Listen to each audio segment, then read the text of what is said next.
Good morning student, welcome back to our channel Pragati NCERT tutorial में। कैसे हैं आप सब लोग? आई होप कि आप सब लोग बहुत अच्छे होंगे, मस्त होंगे, स्वस्थ होंगे और अपनी पढ़ाई अच्छे से कर रहे होंगे। आई होप कि आप लोगों ने होली भी बहुत अच्छे से एंजॉय की होगी अपनी।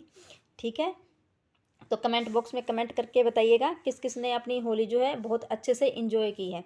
तो आज हम जो हमारा 8th क्लास की हिस्ट्री चली हुई है उसका आज हम 8th चैप्टर करने वाले हैं। ये हमारा लास्ट चैप्टर है। 8th क्लास की हिस्ट्री का लास्ट चैप्टर है। ठीक है, जो हमारी ज्योग्राफी है वो हमारी कवर हो चुकी है और 6th और 7th तो हमारी पहले ही कवर हो चुकी थी, काफ़ी टाइम हो गया है।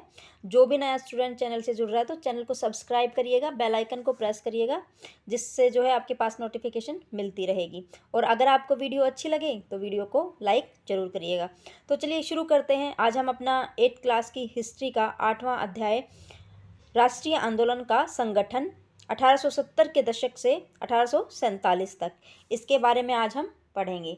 ठीक है, तो चलिए शुरू करते हैं। यहाँ से हमने पिछले अध्याय में हम निम्नलिखित का अध्ययन कर चुके हैं। इस चीज़ के हम बारे में हमने पढ़ लिया है। तो एक बार ये पिक्चर देखिए। यहाँ पे भारत छोड़ो आंदोलन के दौरान प्रदर्शनकारियों पर आंसू गैस के गोले छोड़ती पुलिस। ठीक है, आंसू गैस जो होती है उसके गोले छोड़ती हुई पुलिस। तो देखिए, फर्स्ट है हमारा भारतीय भू क्षेत्र पर अंग्रेजों का कब्जा और रियासतों का अधिग्रहण, नए कानून और प्रशासकीय संस्थाओं की शुरुआत, किसानों और आदिवासियों की ज़िंदगी में बदलाव। मतलब इन चीज़ों के बारे में हम पिछले वाले जो चैप्टर हैं हमारे, उनमें हम ये चीज़ें पढ़ चुके हैं कि कैसे कैसे किसानों और आदिवासियों की ज़िंदगी में बदलाव हुए, किस तरह से नए कानून प्रशासकीय संस्था उनकी शुरुआत हुई। ठीक है, कैसे 19वीं सदी में आए शैक्षणिक बदलाव, महिलाओं की स्थिति से संबंधित वाद विवाद हमने पढ़ा था। बाल विवाह जो है, सती प्रथा जो है, इन चीज़ों के बारे में हमने ऊपर मतलब पढ़ लिया था। जाति व्यवस्था की चुनौतियों के बारे में पढ़ा था हमने। सामाजिक एवं धार्मिक सुधारों के बारे में हमने पढ़ा था। ठीक है, और 1857 की विद्रोह और उसके बाद की स्थिति के बारे में हमने पढ़ा था। हस्तकलाओं का पतन और उद्योगों का विकास, इन सभी के बारे में हम ऊपर पढ़ के आ चुके हैं। इसलिए अगर जिस बच्चे ने पीछे वाली क्लासेस नहीं देखी हैं तो वो जाके एक बार पीछे वाली क्लासेस, इस क्लास की भी और जो पीछे की जो हमारी क्लास है 6th और 7th की, ठीक है, वो भी कंप्लीट करके आइएगा। क्योंकि हर एक चैप्टर और हर एक जो है क्लास अपने आप से जो है रिलेट करती हुई है। जब हमारा बेसिक कवर होगा तभी हमें आगे की चीज़ें जो हैं समझ में आएंगी। तो ये जो बता रखे हैं पॉइंट, ये सारी चीज़ें हम ऊपर पढ़ के आ चुके हैं। चलिए, इन मुद्दों के बारे में आपने जो कुछ पढ़ा उसके आधार पर आपको मतलब आपको ऐसा लगता है कि क्या आपको ऐसा लगता है कि भारत के लोग ब्रिटिश शासन से संतुष्ट थे? मतलब जो भारत के लोग थे, हमारे भारत के लोग, क्या वो हमारा मतलब जो ब्रिटिश शासन थे, हमारा नहीं था, जो ब्रिटिश शासन था उनसे क्या वो संतुष्ट थे? ऑफ कोर्स की बात नहीं है, नहीं थे ना। तो यदि हाँ तो विभिन्न समूह और वर्ग क्यों संतुष्ट थे? ठीक है, चलिए यहाँ से देखिए, राष्ट्रवाद का उदय। हमारी जो फर्स्ट हेडिंग है वो क्या है? राष्ट्रवाद का उदय। ठीक है, एक सेकेंड,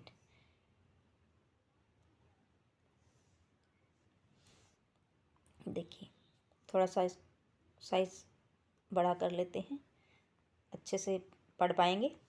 ठीक है, तो हमारा फर्स्ट हेडिंग हमारी क्या है? राष्ट्रवाद का उदय। ठीक है, उपरोक्त बदलावों ने लोगों को एक अहम सवाल के बारे में सोचने के लिए विवश कर दिया।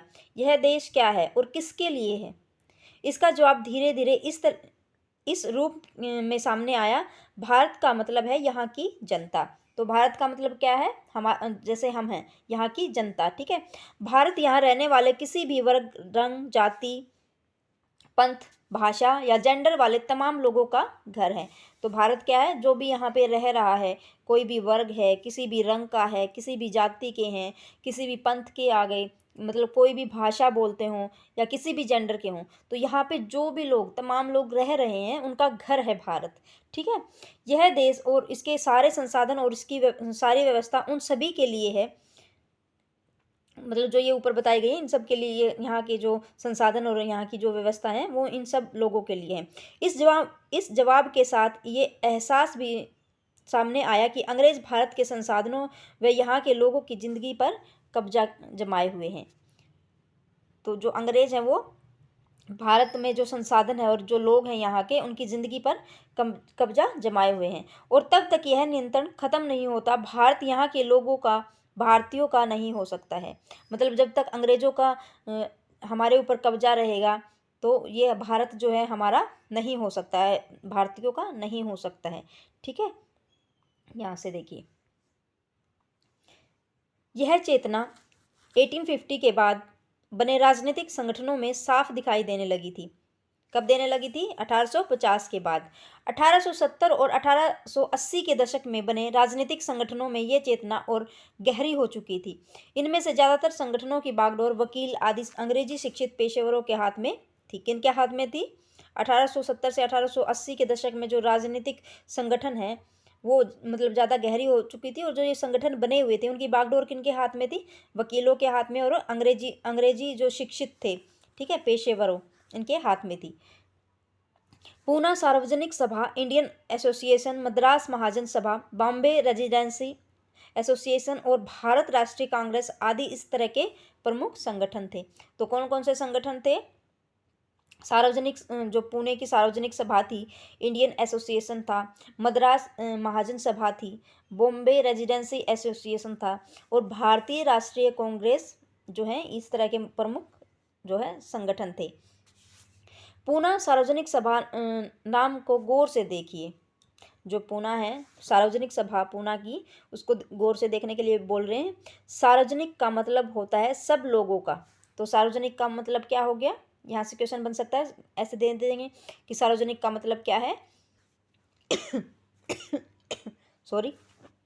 तो सार्वजनिक का मतलब है सब लोगों का, मतलब सबका, ठीक है, सबके लिए। सर्व का मतलब सभी, जनिक का मतलब लोग, ठीक है, लोगों का। सर्व का मतलब सभी और जनिक का मतलब लोगों का।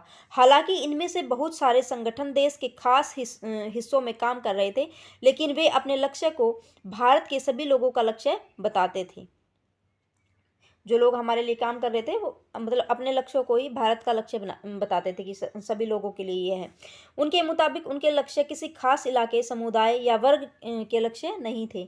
मतलब किसी भी खास पर्टिकुलर एरिया या पर्टिकुलर समुदाय, वर्ग, ग्रुप जो भी है, उनके लिए नहीं था, ये सबके लिए था। ठीक है, वे इस सोच के साथ काम कर रहे थे, लोग संप्रभु हो, मतलब संप्रभु मतलब होता है एक साथ हो जाए सारे।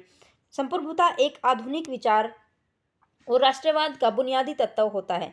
ये संगठन इस धारणा से चलते थे कि भारतीय जनता को अपने मामलों के बारे में फैसले लेने की आज़ादी जो है होनी चाहिए। मतलब जो ये संगठन बनाए गए थे, ये इसलिए बनाए गए थे, जो भारतीय लोग थे, मतलब जो अंग्रेज लोग जो उन पे कब्जा किए हुए थे, उनकी बातें नहीं सुनी जाती थी ज़्यादातर, तो उनको उनके फैसले भी नहीं माने जाते थे। तो ये संगठन इसलिए बनाए गए थे, जो भारतीय जनता है वो अपने बारे में मतलब खुद फैसले ले सके, मतलब उनको अपने फैसले लेने की आज़ादी होनी चाहिए। ठीक है, 1870 और 1880, 1870 और 1880 के दशकों में ब्रिटिश शासन के प्रति असंतोष और ज़्यादा गहरा हुआ। कब हुआ? 1870 से 1880 तक। ठीक है, 1870 में आर्म्स एक्ट पारित किया गया। तो ऐसे आ सकता है ये। ठीक है, 1878 में जो आर्म्स एक्ट है वो कब पारित किया गया?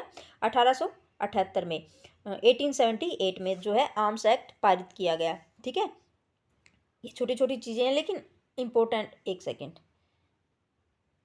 इम्पोर्टेंट हो जाती हैं ये चीज़ें। ठीक है, चलिए ऐसे ही कर देते हैं। जो आर्म्स एक्ट है वो हमारा 1878 में पारित किया गया। इसके जरिए भारतीयों द्वारा अपने खास हथियार रखने का अधिकार छीन लिया गया। मतलब भारतीयों से जो उनके खास हथियार थे, वो अधिकार छीन लिया गया। उसी साल वर्नाकुलर एक्ट, प्रेस एक्ट भी पारित किया गया। जो वर्नाकुलर प्रेस एक्ट है वो भी 1878 में पारित किया गया, जिसमें सरकार की आलोचना करने वालों को चुप कराया जा सके। इस कानून में प्रावधान था कि अगर किसी अखबारों में कोई आपत्तिजनक चीज छपती है, तो सरकार उसकी प्रिंटिंग प्रेस सहित सारी संपत्ति को जब्त कर सकती है। मतलब अगर अखबार में कोई भी ऐसी आपत्तिजनक चीज छप गई है, कोई भी न्यूज़ छप जाती है, तो जो सरकार है वो उसकी मशीन को, प्रिंटिंग प्रेस को ही और उसकी संपत्ति को जब्त कर सकते हैं। ठीक है, देखिए मतलब कोई भी न्यूज़ ऐसी छप गई जो सरकार को अच्छी नहीं लगी और उन लोगों के हित में ना हो, आपत्तिजनक हो, तो क्या करते हैं, प्रिंटिंग प्रेस को ही जब्त कर लेते हैं, उसकी सारी संपत्ति को जब्त कर लेते हैं। ठीक है, 1883 में सरकार ने इल्बर्ट बिल लागू करने का प्रयास किया। तो कब किया? 1883 में। ठीक है, जो इल्बर्ट बिल है वो कब लागू हुआ? 1883 में। इसको लेकर काफ़ी हंगामा हुआ था। इस विधेयक में प्रावधान किया गया कि भारतीय न्यायाधीश भी ब्रिटिश या यूरोपीय व्यक्तियों पर मुकदमा चला सकते हैं। जो भारतीय न्यायाधीश हैं वो जो ब्रिटिश और यूरोपीय व्यक्ति हैं उन पर भी मुकदमा चला सकते हैं, ताकि भारत में काम करने वाले अंग्रेज और भारतीय न्यायाधीशों के बीच समानता स्थापित की जा सके। जब अंग्रेजों के विरोध की वजह से सरकार ने यह विधेयक वापस ले लिया तो भारतीयों ने इस बात की काफ़ी विरोध किया। मतलब जो इल्बर्ट बिल लागू किया था उसके दौरान मतलब एक सेकेंड, जो बिल लागू किया गया था उसमें काफ़ी उन लोगों ने हंगामा किया, क्योंकि विधेयक में प्रावधान किया गया था कि जो भारतीय न्यायाधीश हैं वो वहाँ पे रहने वाले अंग्रेज जो हैं, यूरोपीय जो, उन पर भी अगर उन्होंने कुछ गलती की है उन पर भी वो मुकदमा चला पाएँ। ठीक है, और जो भारत में काम करने वाले अंग्रेज और भारतीय न्यायाधीशों के बीच जो है समानता स्थापित की जाए इस चीज़ को लेके। ठीक है, पर अंग्रेजों ने इस चीज़ का विरोध किया और सरकार ने जो वो विधेयक था, जो इल्बर्ट बिल लागू हुआ था, उसको जो है वापस ले लिया। जब वो वापस ले लिया गया तो जो भारतीय थे उन्होंने भी काफ़ी विरोध किया। इस घटना से भारत में अंग्रेजों के असली रवैये का पता चलता है। ठीक है, चलिए यहाँ से देखते हैं, एक सेकेंड।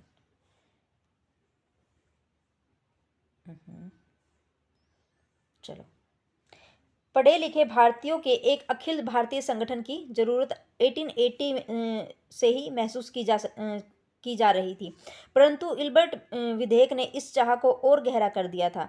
1885 में देश भर के 72 प्रतिनिधियों ने बम्बई में सभा करके भारतीय राष्ट्रीय कांग्रेस की स्थापना का फैसला लिया था उन्होंने। ठीक है, संगठन के प्रारंभिक नेता दादा भाई नारोजी, फिरोज शाह मेहता, बदरुद्दीन तैयब जी, WC बनर्जी, सुरेंद्रनाथ बनर्जी, रामेश चंद्र दत्त, S सुब्रमण्यम अय्यर एवं अन्य प्राय मुंबई और कलकत्ता के ही थे।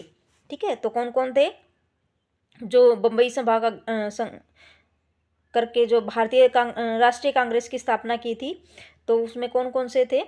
दादा भाई नारोजी थे, फिरोज शाह मेहता थे, बदरुद्दीन तैयब जी थे, WC बनर्जी थे, सुरेंद्रनाथ बनर्जी थे, रामेश चंद्र दत्त थे, और कौन था? S सुब्रमण्यम अय्यर, और लोग भी, अन्य लोग भी थे। ठीक है, वो कहाँ के थे? कलकत्ता के थे। नौरोजी जो थे व्यवसायी और प्रचारक थे। ठीक है, जो दादा भाई नौरोजी थे वो क्या थे? व्यवसायी और प्रचारक थे। वे लंदन में रहते थे और कुछ समय के लिए ब्रिटिश संसद के सदस्य भी रहे थे। ठीक है, तो ऐसे मतलब एक क्वेश्चन आया हुआ था, जो दादा भाई नौरोजी हैं क्या वो ब्रिटिश संसद के सदस्य रहे या नहीं रहे? ठीक है, तो रहे हैं। ठीक है, जब वो लंदन में रहते थे। ठीक है, उन्होंने युवा राष्ट्रवादियों का मार्गदर्शन किया। सेनानिवृत्त ब्रिटिश अफसर A.O. ह्यूम्स ने भी विभिन्न क्षेत्रों में भारतीयों को टिकट लाने में अहम जो है भूमिका अदा की। तो प्रचारक क्या है? इधर ये बताया गया है ना, जो दादा भाई नौरोजी थे वो प्रचारक थे। तो प्रचारक ऐसा व्यक्ति जो सूचनाओं के प्रसार, रिपोर्ट, बैठकों में भाषण आदि के जरिए किसी खास विचार का प्रचार प्रसार करता, मतलब कोई भी खास विचार सबके सामने रखता है, उसको क्या बोलेंगे? प्रचारक। ठीक है, कोई किसी भी मतलब रिपोर्टर्स में, बैठकों में, भाषणों में जो अपनी बातें सामने रखे वो क्या है? विचारक है, सॉरी प्रचारक है। ठीक है, यहाँ से देखिए स्रोत 1,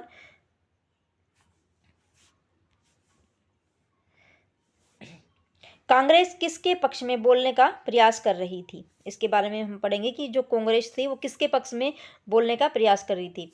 जनवरी 1886 में द इंडियन मिरर नामक अखबार ने लिखा, बंबई में आयोजित प्रथम राष्ट्रीय कांग्रेस हमारे देश की भावी संसद का केंद्रक है और यह हमारे देशवासियों के लिए अकल्पनीय रूप से लाभकारी परिणामों को जन्म देगी।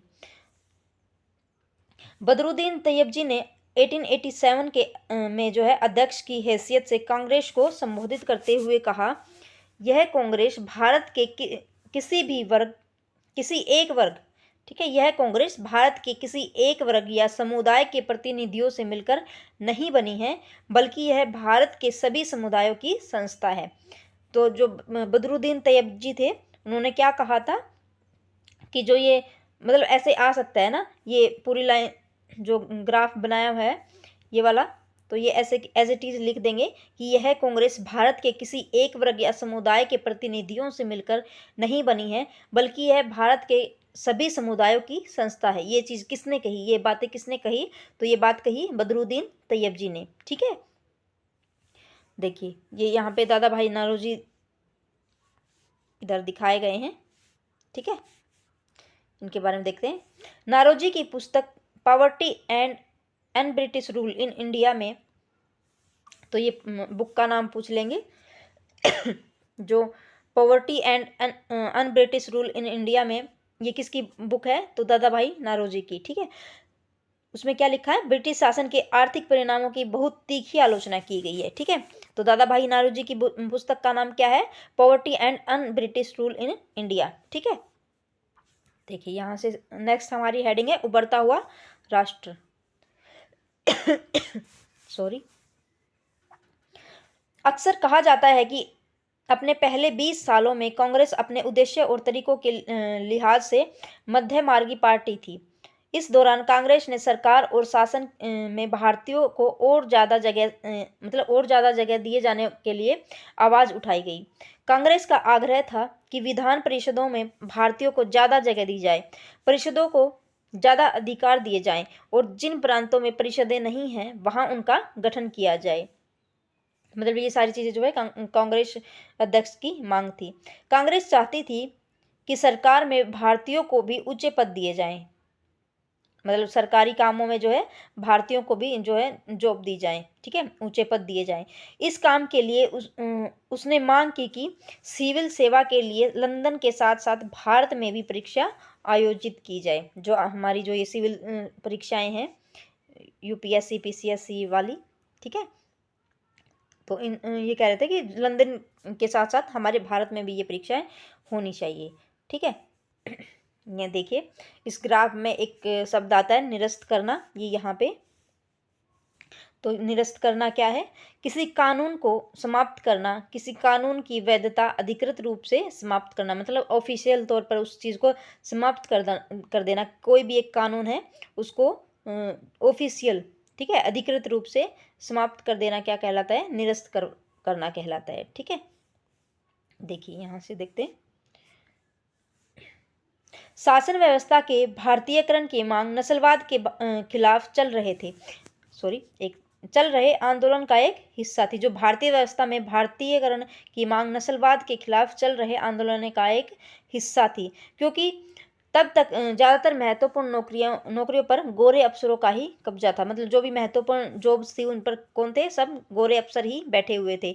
अंग्रेज आमतौर पर यह मानकर चलते थे कि भारतीयों की जिम्मेदारी भरे पद नहीं दिए जा सकते, मतलब जो भी जिम्मेदारी का काम है वो भारतीयों को नहीं सौंपा जा सकता। ये जो है अंग्रेजों का मानना था, क्योंकि अंग्रेज अफसर अपने भारी भरकम वेतन का एक बड़ा हिस्सा ब्रिटेन भेज देते थे।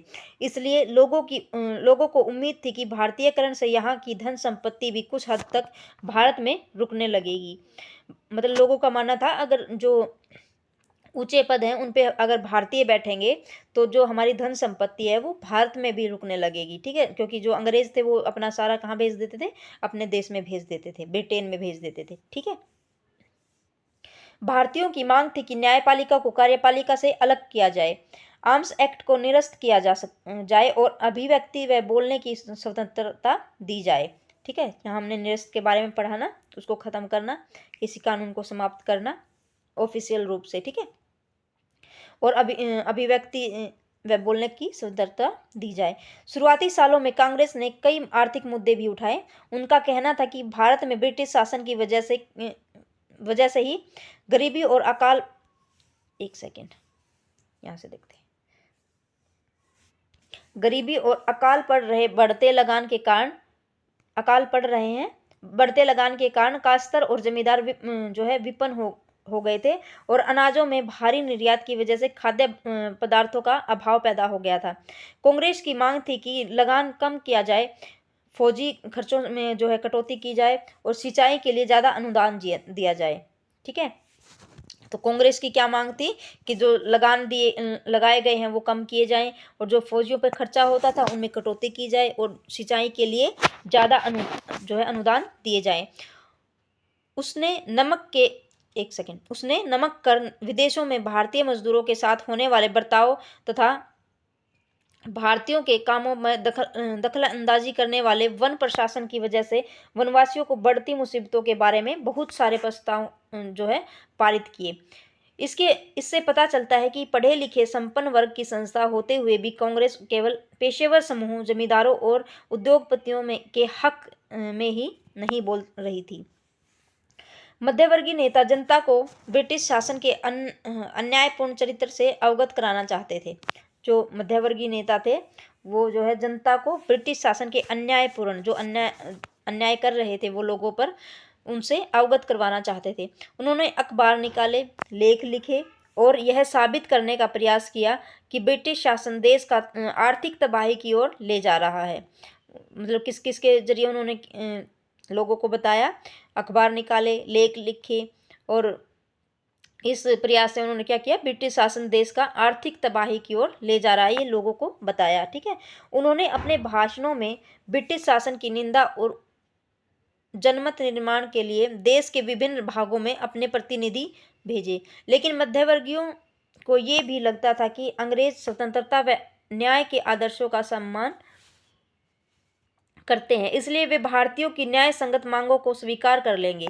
लिहाजा कांग्रेस का मानना था कि सरकार को भारतीयों की भावना से अवगत कराना चाहिए। कांग्रेस का क्या मानना था कि जो सरकार है उनको भारत में जो लोग रह रहे हैं उनकी भावना जो है बता देनी चाहिए, उनसे अवगत करवा देना चाहिए, ठीक है। देखिए यहाँ से देखिए, सोने की चाह में निरसा वाचा नामक एक मध्यमार्गी नेता ने 1887 में नौरोजी को संबोधित करते हुए लिखा, जो दादा भाई नौरोजी थे उनको संबोधित करते हुए लिखा, आजकल फिरोज शाह अपने निजी कामों में बहुत ज़्यादा व्यस्त हैं। वे लोग पहले ही काफ़ी अमीर हैं, तेलंग साहब भी व्यस्त रहते हैं। मुझे समझ में नहीं आता, अगर सभी लोग सोने की चाह में इतने व्यस्त रहेंगे तो देश की प्रगति कैसे होगी। ये चीज़ किसने कही, जो निरसा वाचा है, ठीक है, उन्होंने लिखा है ये चीज़ कि सभी लोग अगर सोने की चाह में होंगे तो देश को कौन संभालेगा, उसकी प्रगति कैसे होगी। देखिए नेक्स्ट हेडिंग हमारी है, स्वतंत्रता हमारा जन्मसिद्ध अधिकार है। जो स्वतंत्रता है वो हमारा जन्मसिद्ध अधिकार है। 1890 के दशक तक बहुत सारे लोग कांग्रेस के राजनीतिक तौर तरीकों पर सवाल खड़ा करने लगे थे। बंगाल, पंजाब और महाराष्ट्र में बिपिन चंद्र पाल, बाल गंगाधर तिलक और लाला लाजपत राय जैसे नेता ज़्यादा आमूल परिवर्तनवादी उद्देश्य और पद्धतियों के अनुरूप काम करने लगे थे, ठीक है। तो कौन कौन थे ये, पंजाब महाराष्ट्र में बिपिन चंद्र पाल, बाल गंगाधर तिलक, लाला लाजपत राय, ठीक है, ये सभी नेता थे। देखिए उन्होंने निवेदन की राजनीति के लिए नरमपंथियों की आलोचना की और आत्मनिर्भरता तथा रचनात्मक कामों के महत्व पर जोर दिया। उनका कहना था कि लोगों को सरकार के नेक इरादों पर नहीं बल्कि अपनी ताकत पर भरोसा करना चाहिए। तो उनका क्या कहना था कि हमें सरकार के नेक इरादों पर नहीं, अपनी ताकत पर जो है भरोसा होना चाहिए।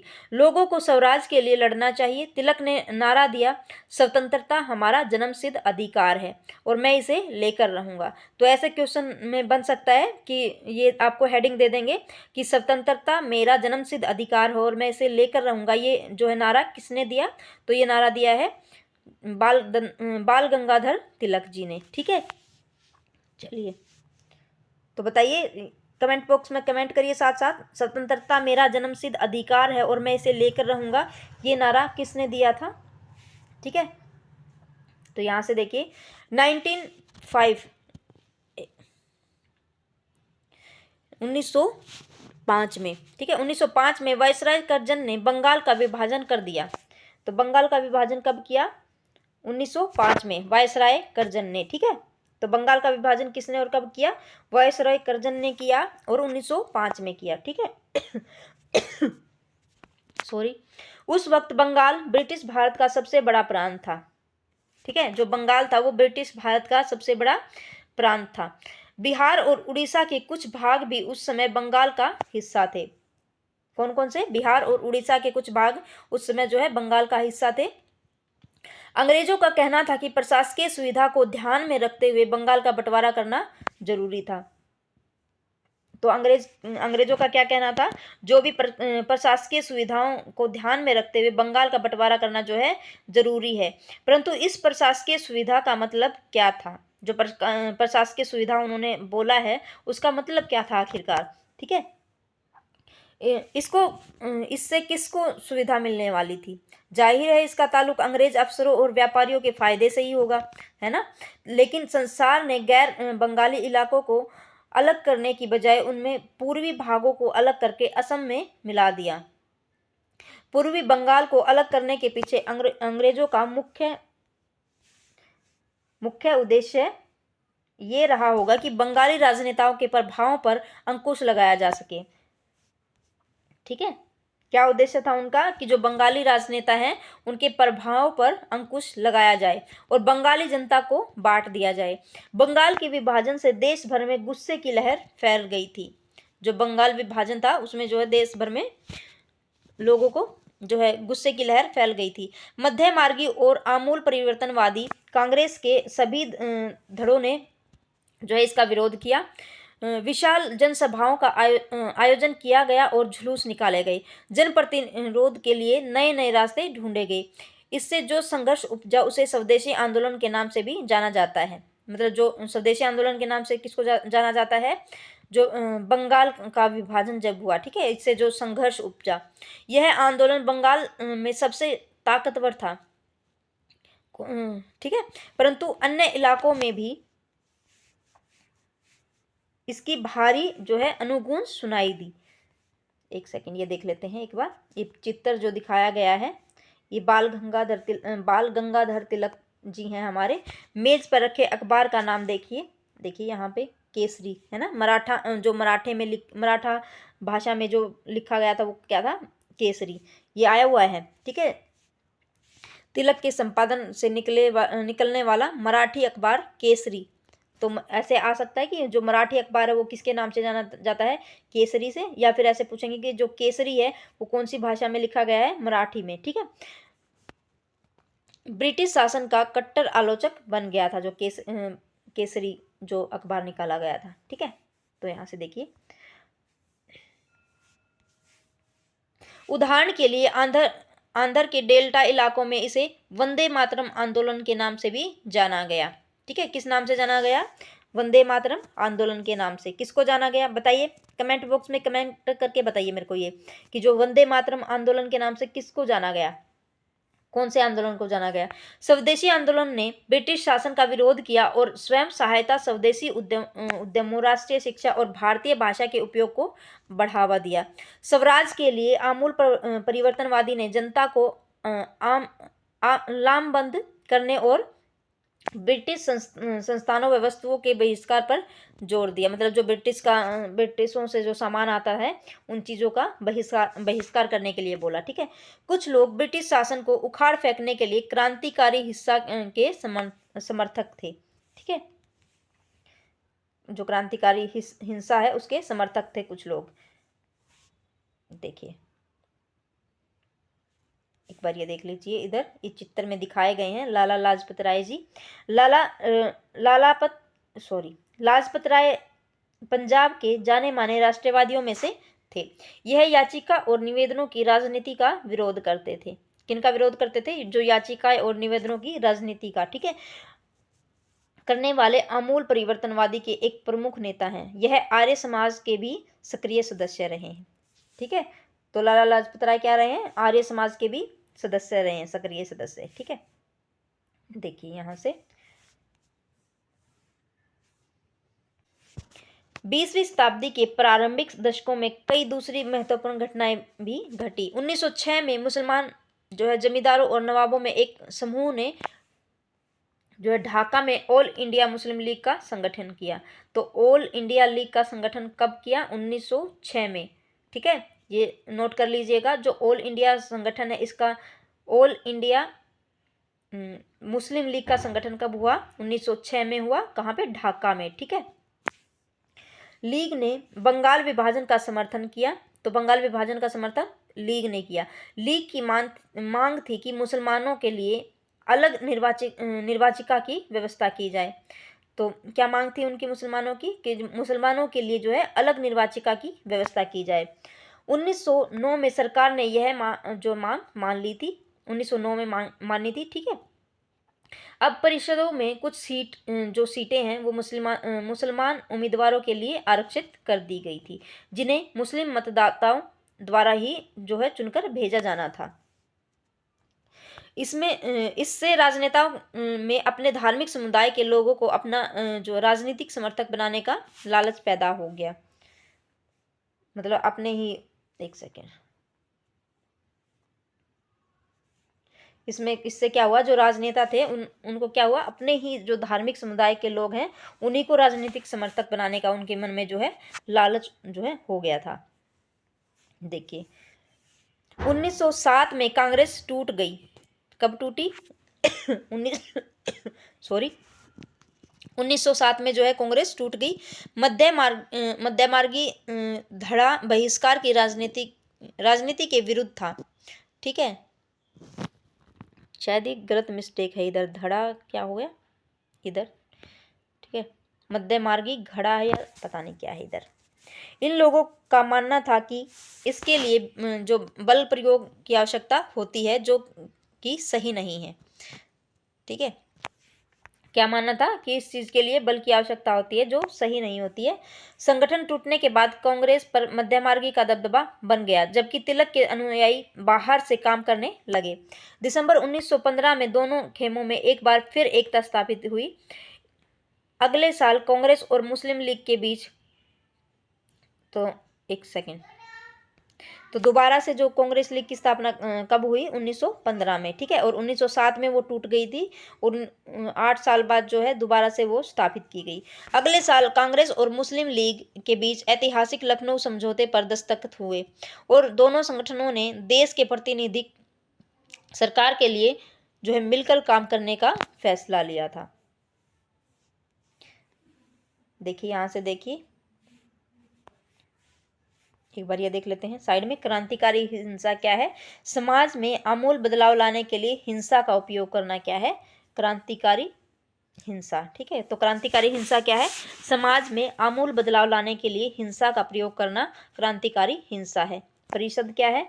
प्रशासकीय सलाहकारी या प्रतिनिधिक दायित्व को निभाने वाली मनोनीत या निर्वाचित संस्था। मतलब ऐसी संस्था जो मनोनीत और निर्वाचित है और जो प्रशासकीय सलाहकारी प्रतिनिधि दायित्व को निभाने के लिए चुनी गई है। ठीक है, उसको क्या कहेंगे? परिषद। यहां से देखिए नेक्स्ट हेडिंग हमारी है जन राष्ट्र का उदय। 1919 के बाद अंग्रेजों के खिलाफ चल रहा संघर्ष धीरे धीरे एक जन आंदोलन में तब्दील होने लगा।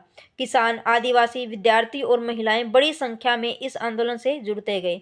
कई बार औद्योगिक मजदूरों ने भी आंदोलनों में योगदान दिया। जो औद्योगिक मजदूर थे उन्होंने भी आंदोलनों में योगदान दिया। 20 के दशक में कुछ खास व्यावसायिक समूह भी कांग्रेस का जो है सक्रिय समर्थन देने लगे थे। तो ऐसा क्यों हुआ था इसके बारे में हम देखेंगे। पहले विश्व युद्ध ने भारत की आर्थिक और राजनीतिक स्थिति को बदल दिया था। इस युद्ध की वजह से ब्रिटिश भारत सरकार के रक्षा व्यय से भी भारी इजाफा हुआ था। इस खर्चे को निकालने के लिए सरकार ने निजी आय और व्यावसायिक मुनाफे पर कर बढ़ा दिया। सरकार ने क्या किया? जो निजी आय थी और व्यावसायिक थे उन पर जो है जो व्यावसायिक मुनाफे होते थे उन पर कर जो है ज़्यादा कर दिया, बढ़ा दिया। सैनिक व्यय में इजाफे तथा युद्धक आपूर्ति की वजह से जरूरी कीमतों की चीज़ों में भारी उछाल आया और आम लोगों की ज़िंदगी जो है मुश्किल हो गई। दूसरी ओर व्यावसायिक समूह युद्ध से बेहिसाब जो है मुनाफा कमा रहे थे। जैसा कि आपने जो है अध्याय 6 में हमने पढ़ा था, इस युद्ध में औद्योगिक वस्तुओं जूट के बोरे, कपड़े, पटरियों की मांग जो है बढ़ बढ़ गई थी। ठीक है, देखिए अन्य देशों में भारत आने वाले आयात में कमी ला दी थी। इस तरह युद्ध के दौरान भारतीय उद्योगों का विस्तार हुआ और भारतीय व्यावसायिक समूह विकास के लिए और अधिक अवसरों की मांग करने लगे। युद्ध ने अंग्रेजों को अपनी सेना बढ़ाने के लिए विवश कर दिया। एक विदेशी युद्ध की खातिर गांव में सिपाही की भर्ती के लिए दबाव डाला जाने लगा। बहुत सारे सिपाहियों को दूसरे देशों में युद्ध के मोर्चों पर भेज दिया गया। इनमें से बहुत सारे सिपाही युद्ध के बारे में यह समझदारी लेकर लौटे कि साम्राज्यवादी शक्तियां एशिया और अफ्रीका के लोगों का किस तरह से शोषण कर रही हैं। फलस्वरूप ये लोग भी भारत में औपनिवेशिक शासन का विरोध करने लगे। इसके अलावा 1917 में रूस में क्रांति हुई। तो रूस की क्रांति कब हुई? 1917 में। ठीक है, ये चीज़ें याद रखिएगा आप, जो भी ये सन इधर दिए गए हैं। ठीक है, 1917 में क्या हुआ? रूस की क्रांति हुई। इस घटना के चलते किसानों और मजदूरों के संघर्षों का समाचार तथा समाजवादी विचार बड़े पैमाने पर फैलने लगे थे। इससे भारतीय राष्ट्रवादियों को नई प्रेरणा मिलने लगी थी। ठीक है, नेक्स्ट हेडिंग हमारी है महात्मा गांधी का आगमन।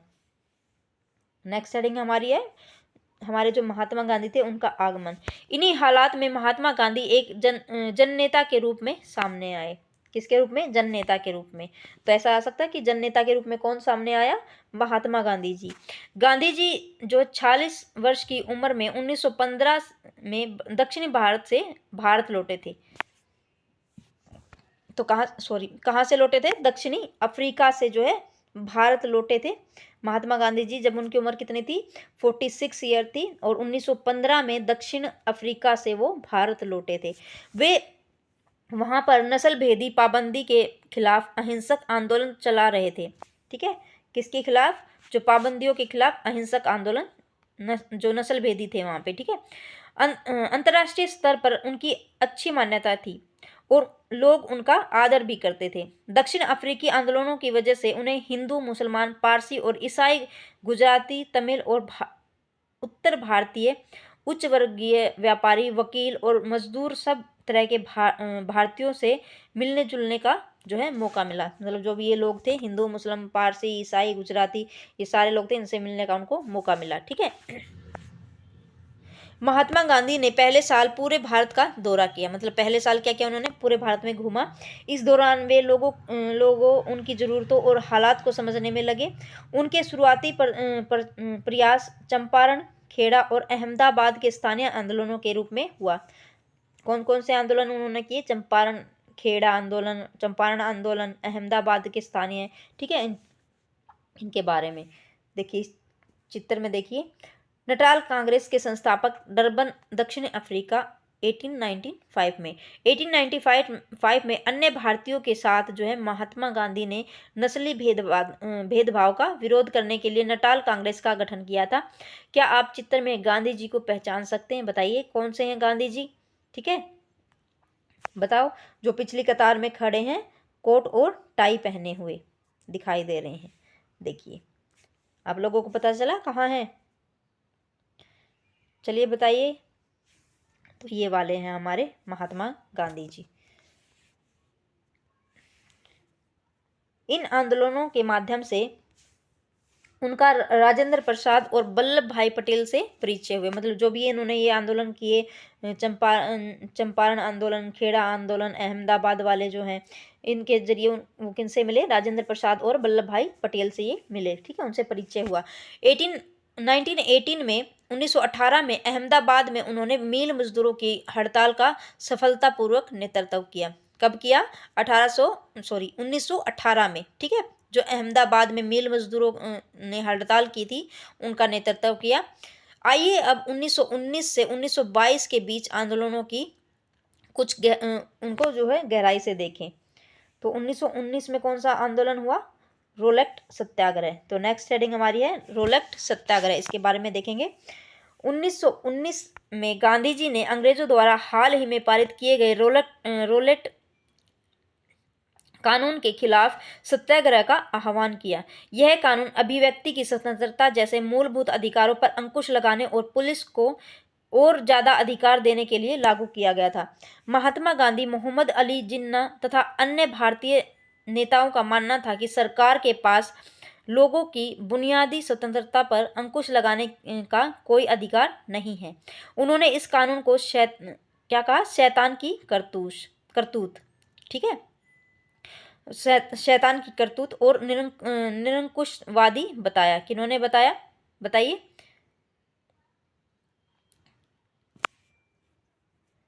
बताओ। गांधी जी ने लोगों से आह्वान किया कि इस कानून का विरोध करने के लिए 6 अप्रैल 1919 का अहिंसक विरोध दिवस के रूप में अपमान व याचना दिवस के रूप में मनाया जाना चाहिए। ठीक है, कब मनाया जाना चाहिए? 6 अप्रैल 1919 में। ठीक है, ये अभी भी जो दिसंबर में जो हुआ था सीटेट, उसमें भी ये आया हुआ था। ठीक है तो कब कब मनाया गया? 6 अप्रैल 1919 में। ठीक है, और हड़तालें की जाएं। आंदोलन शुरू करने के लिए सत्याग्रह सभाओं का गठन किया गया। ठीक है, देखिए यहाँ पे जो ये चित्र दिखाया गया है, यहाँ पे लोग बैठे हैं, यहाँ पे जो गोलियां मारी गई हैं उनके निशान दिखा रहे हैं। वह परिसर जहाँ जनरल डायर ने लोगों की सभा पर गोलियां चलाई थी। ठीक है, उसके बाद में इस चित्र में जो दीवार इन पर बने गोलियों के निशान की तरफ इशारा करते दिखाई दे रहे हैं। नाइटहुड क्या है? नाइटहुड की उपाधि। ठीक है, तो किसने लौटा दी थी नाइटहुड की उपाधि? बताइए। देखिए, नाइटहुड के बारे में जानते हैं। ब्रिटिश राजा रानी की तरह के किसी भी व्यक्ति की अप्रतिम व्यक्तिगत सफलताओं या जन सेवा के लिए दी जाने वाली उपाधि होती है। ठीक है, क्या होती है? जो राजा रानी की तरफ से किसी भी व्यक्ति को अपरिमित व्यक्तिगत सफलता, मतलब जो भी उन्होंने काम अच्छे किए हैं उनके लिए और जन सेवा के लिए दी जाने वाली उपाधि को क्या कहेंगे? नाइटहुड की उपाधि। ठीक है, यहां से देखते हैं। रोलेट सत्याग्रह ब्रिटिश सरकार के खिलाफ पहला जो है अखिल भारतीय संघर्ष था। हालांकि यह मोटे तौर पर शहरों तक ही सीमित था। अप्रैल 1919 में पूरे देश के जगह जगह जो है जुलूस निकाले गए और हड़तालों का आयोजन किया गया। सरकार ने इस आंदोलन को कुचलने के लिए दमनकारी रास्ता अपनाया। बैसाखी जो है 13 अप्रैल के दिन अमृतसर में जनरल डायर द्वारा जलियांवाला बाग में जो किया गया हत्याकांड था, इसी दमन का हिस्सा था। ठीक है, जो जलियांवाला बाग था अमृतसर में किया गया था जनरल डायर के द्वारा, वो इसी हत्याकांड का हिस्सा था। इन जनसंहार पर रविंद्रनाथ टैगोर ने जो है अपनी पीड़ा और गुस्सा जताते हुए नाइटहुड की जो उपाधि उनको मिली हुई थी वो उन्होंने लौटा दी गुस्से में। किन्होंने लौटाई? रविंद्रनाथ टैगोर ने, कि मैं मतलब वो उस चीज़ को संभाल नहीं पाया, तो उन्होंने गुस्से में आकर पीड़ा से जो वो उनको उपाधि मिली हुई थी नाइटहुड की उपाधि रविंद्रनाथ टैगोर जी को, उन्होंने वो गुस्से में वापस कर दी। ठीक है, रोलेट सत्याग्रह के दौरान लोगों ने ब्रिटिश शासन के खिलाफ हिंदुओं और मुसलमानों के बीच गहरी एकता बनाए रखने का प्रयास किया।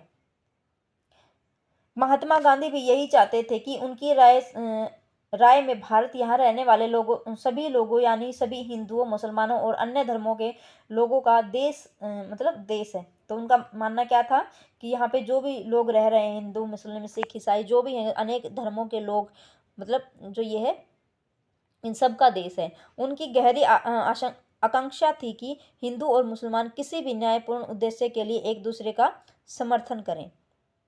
ठीक है, तो ये काफ़ी बड़ा हो जाता है चैप्टर। ठीक है, तो आज एक सेकंड देख लेते हैं। तो काफ़ी बड़ा है। ठीक है, तो इसको हम कल कंप्लीट करेंगे अपना। ठीक है, काफ़ी बड़ा हो जाएगा तो चीज़ें समझ नहीं आएंगी। एक सेकंड, यहाँ तक। ये हमारा रोलेट एक्ट का सत्याग्रह जो है आज ख़त्म होता है। तो जो बाकी वाला चैप्टर है उसको हम कल कवर कर देंगे। तो कल हमारा जो हिस्ट्री है 8th क्लास की वो कंप्लीट हो जाएगी। ठीक है, तो अगर आपको वीडियो अच्छी लगे तो वीडियो को लाइक ज़रूर करिएगा। जितने भी लोग वीडियो को देख रहे हैं, अगर आपको वीडियो अच्छी लग रही है तो वीडियो को लाइक ज़रूर करिएगा। ठीक है, और अपने दोस्तों के साथ शेयर करिए। चलिए मिलते हैं हम अपनी नेक्स्ट पॉलिटी वाली क्लास में। ठीक है, चलिए, थैंक्स फॉर वॉचिंग।